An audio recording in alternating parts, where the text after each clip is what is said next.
Losing a baby is a very painful experience. Groups such as Cause for Justice and the Voice of the Unborn Baby argue that denying parents the right to bury their fetus adds to the trauma. The North Gauteng High Court will today hear arguments in a fight to grant parents the right to bury their fetuses, which is often deemed medical waste. For more on this, I'm joined by Liesl Stander, legal advisor from Cause for Justice. A very good morning to you. Talk us through the arguments that are going to be presented today.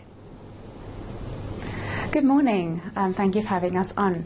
Yes, today it will be argued in the North Gauteng High Court that it is an infringement of the constitutional right of parents not to have the ability, not to be allowed by law to bury the remains of their unborn baby that died prior to 26 weeks of gestation in the womb, and that this is an infringement of their right to dignity, their right to privacy, their right to equality, and it also infringes religious rights, and beliefs rights, whether those rights are traditional religious beliefs or secular.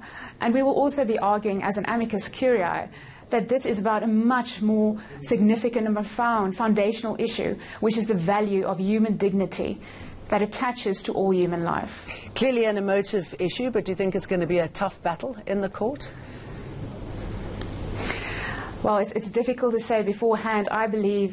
We believe that the applicants have made a clear case. We also believe that our papers put forward a clear case for human dignity, and that this is a significant constitutional issue that no doubt millions of South Africans, whether they are parents, whether they are not parents yet, family members, have a direct interest in. The right to bury our loved ones. Why has this not happened the dignity of a proper burial. Until now? How has not burying it been justified, and the impact knowing that your child has been called medical waste?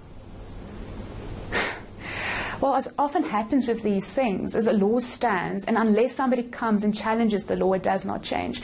So this opportunity has unfortunately presented itself. It would have been better if we didn't need to go to court, because parents already had that right, and that human dignity of the unborn life was already recognized.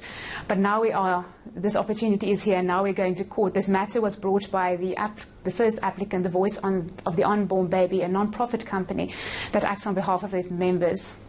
And tell us about the sort of impact it has on people knowing that they can't, at the moment, bury their fetuses. It's horrific to read accounts of parents who already suffered the trauma of the loss of their baby.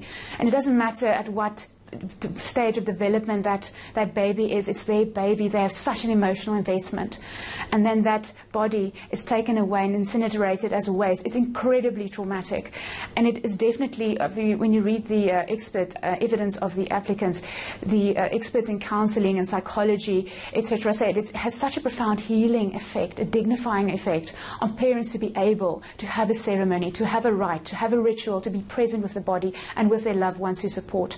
So it's actually unthinkable in a caring and compassionate society that parents are not given that choice. And that sort of closure. Liesl Stander, good to talk to you. Good luck today.